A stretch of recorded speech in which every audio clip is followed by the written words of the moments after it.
At so yun mga bossing, so bali may i-share tayo sa inyo muli na isang idea, syempre about pa rin sa construction work. So bali ang i-share natin sa inyo ay about naman sa tiling works pa rin mga boss no. So bali ito, ipapakita ko lang sa inyo yung ginagawa namin or yung mga diskarte na ginagawa ko kapag nagkakasa or nagkakabit ng mga tiles, especially sa may mga main door.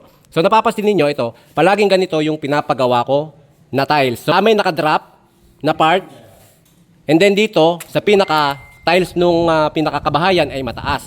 So ang purpose nito mga bossing, yan ay anti-leak or water stopper.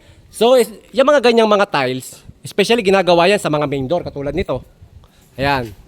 So ngayon, kaya natin dinadrop yung mga tiles sa may pintuan na part, especially sa main door para hindi makapasok yung tubig. Lalong-lalo na kapag halimbawa uulan, tapos magkakaroon ng hangin na malakas, ay hanggang dun lang sa may tapat ng pinto, yung tubig hindi na siya papasok.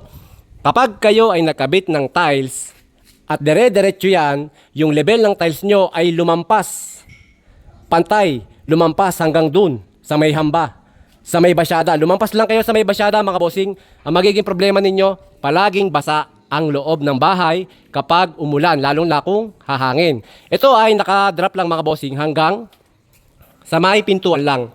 So ito yung tapat ng pinto natin, ito yung basyada, hanggang dyan lang yung nakadrop.